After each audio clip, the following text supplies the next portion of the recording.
For more than 3 decades, Kimberly Williams-Paisley has been an enduring force in Hollywood. Her transformation has been nothing short of inspiring. In 1990, Kimberly was cast in an ABC after-school special, her first screen role that wasn't a commercial. Shortly after, she was attending college at Northwestern when she was cast in a major role in 1991's Father of the Bride. No mere background player, she portrayed the bride, Annie Banks, daughter of the characters played by comedy legend Steve Martin and Oscar winner Diane Keaton. I'm engaged! I'm getting married! Ah! Acting alongside 2 Hollywood heavyweights in her first ever movie was daunting for the young actor, who was just 19 at the time. She told ABC News in 2017, "I was living out a dream I'd had since I was 5, acting in a major motion picture alongside remarkable comedians I'd looked up to for years. Diane Keaton, Steve Martin, Martin Short. But much of the time, I felt far away from my family, friends, and all that was familiar." She also recounted the sage advice that Martin had given her on the first day on the set. "Welcome to Hollywood. You're going to need a good therapist." Father of the Bride opened the door to Hollywood for Kimberly. Projects after that included the film Indian Summer, the action thriller Cold-Blooded, and in 1995, Father of the Bride Part 2. The following year, she starred in Relativity, a romantic drama series for ABC that was canceled after a single season. That led to another TV starring role in the fantasy miniseries The 10th Kingdom, which aired in 2000. That all led to her 2001 casting as a series regular in sitcom According to Jim, starring Jim Belushi. She played Dana, sister-in-law of Belushi's character, a husband and father in suburban Chicago. The show was loathed by TV critics, but attracted enough viewers to remain on the air for 8 seasons. And would you mind taking your toothbrush out of my bathroom? You didn't use it, did you? Not on my teeth.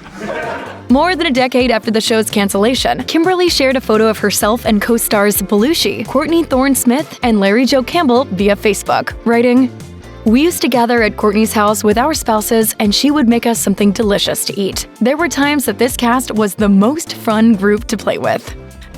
After watching Father of the Bride Part 2, country singer Brad Paisley developed a crush on the actor, then known as Kimberly Williams. In 2001, he crafted a plan to meet her, inviting her to be in the music video for his single, I'm Gonna Miss Her. Not only did she portray Paisley's girlfriend in the video, she also took on the same role in real life when the two began dating. Eventually, Paisley popped the question, and in 2002, they got married. In 2015, Kimberly shared the secret to their successful marriage, which at that point was 12 years in. She told Closer Weekly, "No matter what happens in our marriage, we try to find humor in it, even on the darkest day. Brad's always said, if you can laugh about it one day, then why not start now? He always makes me laugh, so I am grateful for that." Kimberly's long association with the Hallmark Channel extends back for 2 decades. She first entered the Hallmark universe when she starred in her first ever Christmas movie for the network, the holiday tearjerker, The Christmas Shoes, back in 2002. Since then, she's continued to star in a plethora of Hallmark productions, including The Christmas Train, A Nashville Christmas Carol, and Sister Swap, A Hometown Holiday. Those Hallmark movies, in fact, have also allowed her to work with her sister, fellow Hallmark star Ashley Williams, who co-starred in Sister Swap. Of course, Kimberly's most notable Hallmark Channel role is attorney Claire Darrow of the Darrow and Darrow mystery film series, which also starred Wendy Malick, who played her mom. I have great determination, skill, timing. The only thing I don't have is modesty? Having settled into married life, Kimberly and her husband Brad decided to start a family. They welcomed their first child, son William Huck Huckleberry, in 2007. 2 years later, his little brother Jasper Warren arrived. In 2022, the mother of 2 teenagers told Fox News about how becoming a mom had enriched her life. She gushed, "It's the greatest job I've ever had. I love being a mom, and it's been really wonderful to see how they have grown." She added that motherhood has been both rewarding and a whole lot of work. She told the outlet, "It's the greatest pleasure of my life, and the hardest thing in my life too. I just feel so fortunate to be able to get to be a mom." After getting married, Kimberly and her husband moved to Franklin, Tennessee, a charming small town not far from Nashville. That proximity to Nashville was a key aspect in her decision to take a reoccurring role in TV drama Nashville, which was set and filmed in Music City. Cast as scheming Peggy Kenter, Kimberly eagerly jumped on the chance to play a conniving villain in the soapy series. She explained in a radio interview, "It's fun to branch out a little bit, but I get so many people now coming up to me on the street saying, 'I'm mad at you.' I've never had that reaction before." After her Nashville character made a fatal exit, Kimberly then took a recurring role on 2.5 Men. She appeared in several episodes in 2014 as Gretchen, a new love interest for John Cryer's character, Alan.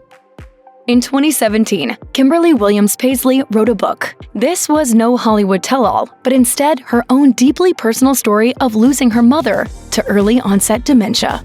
In that book, Where the Light Gets In, Losing My Mother Only to Find Her Again, she detailed how she and her siblings struggled with her mother's decline and eventual death. According to Kimberly, the origin of the book came from a 2014 article that she'd written for Redbook magazine about her mother's affliction, the first time she'd opened up about it publicly.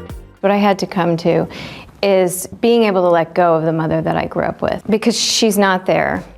That article led to an outpouring of people contacting her to thank her for being so candid about a still stigmatized topic. She said on the For the Love podcast, "So I realized that there was a real need for a book like this, and that our story could really help not only the people in the community, in the dementia community, and the Alzheimer's community, but me. It could help me heal." As Kimberly explained when appearing on NBC's Today, writing the book had indeed fueled her own healing journey after her mother's death. She explained, "After so many years of feeling like I had to be private and secret, it was just so empowering to be able to take the reins of the story." Opening my heart and sharing my journey, and then growing and feeling stronger because I've come through the other end. As a working actor with 2 kids, Kimberly's schedule is understandably jam-packed. However, no matter how busy she may get, she's always left time in her life for philanthropy. That was evident when she became a global ambassador for CARE International, a charitable organization focused on saving lives and eradicating poverty in developing nations. In her role with CARE, Williams-Paisley has journeyed to Haiti and Guatemala to investigate the impact of American programs to improve the lives of women and children in those countries. After returning, in 2019, she visited Capitol Hill in Washington, D.C. to speak with lawmakers about the importance of maintaining funding for these programs. She said, "When you look at the tens of thousands of dollars this country spends on processing a migrant in the U.S. and sending them back to their country versus just $1,500 to help a person become self-sufficient in their own country, the significance of this funding can't be overstated." Kimberly also visited Honduras in 2024 to meet with farmers. Accompanied by her 17-year-old son, Huck, she was able to see how CARE programs had been assisting farmers as they cope with climate change. Philanthropy isn't something that Kimberly keeps to herself. In fact, it's a family tradition that she shares with her husband. In 2020, the couple opened The Store, a non-profit supermarket in Nashville that provides free groceries to those in need. The inspiration for The Store came from a family outing to a charity thrift shop in order to teach their sons the importance of giving back. I just think that's really valuable. It's something I grew up with, and I wanted my kids to grow up with that too. But as she explained in an interview with Southern Living, the store wasn't just about handing out free food. It's about helping people while allowing them to preserve their dignity. She explained, "People are really excited about this concept of dignity around food insecurity because so many people don't feel comfortable when they have to ask for help." In 2024, the Paisleys opened a second Nashville location of the store, expanding the project's reach significantly.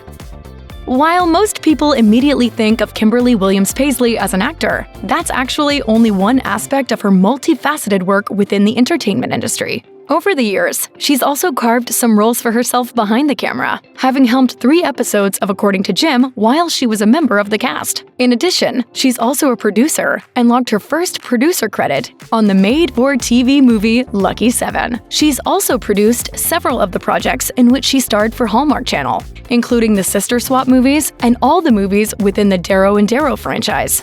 In an Instagram post from the set of one of the Sister Swap movies featuring former Saturday Night Live star Kevin Nealon, she wrote, "One of the perks of producing and acting is getting to cast and work alongside some of our best friends."